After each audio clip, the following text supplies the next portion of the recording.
Watch dealers have been stung by a huge drop in the value of their Rolex inventory. And now they're desperately seeking any sign of hope, any slight uptick in the price trend. But here's the thing. Hope is not market analysis. Let's get into it. I've been gone for a bit because of health problems, including a problem with my jaw, which made it hard to talk. I needed to take care of myself first, and I'm still recovering, so I'll make this short. We're going to talk about some of the silly market updates I've seen from great dealers. Then we'll delve into a little bit of what makes for an actual market analysis. Then I'll touch on what I think is really happening in the luxury watch market right now. The truth is what you need to know. First, let's delve into the psychology of these dealers for a moment. They're emotionally invested in their inventory, and who can blame them?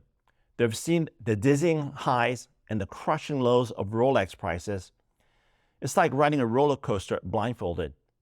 And just like die-hard sports fans who cheer for their teams despite a losing streak, these dealers are grasping at every positive sign as an indication of a major comeback. But here's where it gets dangerous. Confirmation bias. In their hope for an uptick, dealers might selectively focus on data that confirms their desires, ignoring the broader market trends. It's like finding a dollar on the street and declaring, "Hey folks, the recession's over, we're back in business." Now, don't get me wrong, I'm all for optimism. But when it comes to market analysis, we need to be realistic.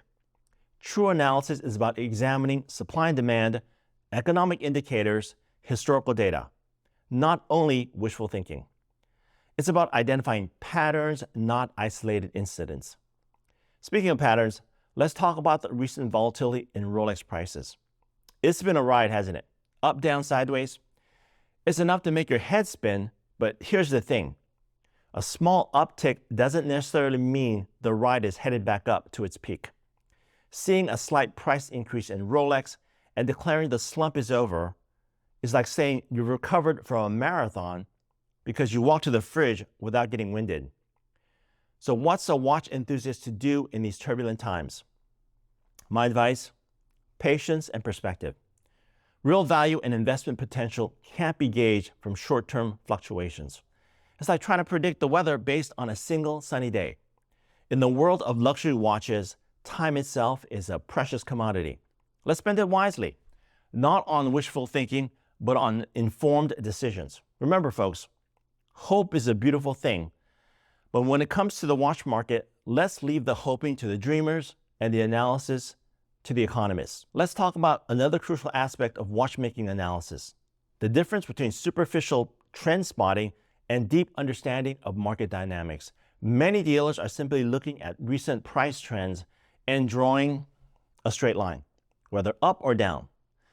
But that's like a mechanic diagnosing a car by looking at the exterior and not opening up the hood. Imagine a mechanic who declares your car is in perfect condition because it has a shiny new paint job, and ignoring the sputtering engine and the smoke coming out from the exhaust. Looks great, but it won't tell you why it won't start, right? That's exactly what happens when watch dealers try to predict market trends without understanding the nature of how markets work. So what should we be looking at to gain a true understanding of price movements? Economic indicators, my friends. Consumer sentiment, inflation rates, global economic events. These are the compass points that guide us through the market's uncharted waters. Ignoring these indicators while trying to predict market trends is like navigating without a map. Drawing a straight line isn't market analysis. There's been a lot of talk among dealers about returning to pre-pandemic times for Rolex prices and the so-called recovery of the market. But let's be real here.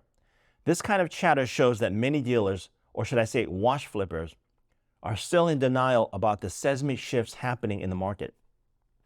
Time, conditions, and competition have changed, folks. You can't simply flip a switch and rewind the clock. This belief that the market will magically recover to pre-pandemic levels just because it's what we want? Wishful thinking doesn't speed up the process. It's a classic case of denial about the fundamental changes the pandemic has brought to consumer behavior, economic conditions, and the luxury goods market as a whole. The truth is, markets are living, breathing entities, not static lines on a graph.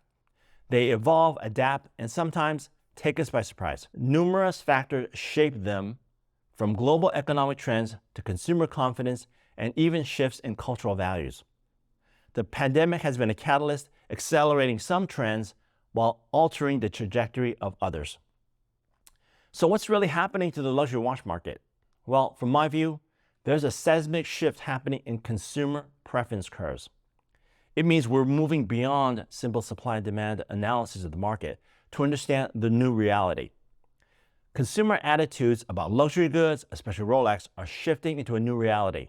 However, full discussion about consumer preference curves will take an entire video. So I'm going to do a deep dive in the next video. Look out for that. So my fellow watch lovers, let's embrace the adventure ahead. Let's adapt, innovate, and create a new chapter in the story of watch collecting. One that's shaped not by denial, but by vision, resilience, and a passion for the art of timekeeping. A perspective that transcends any temporary market fluctuations. The best is yet to come, and I, for one, can't wait to see what the future holds. See you in the next video.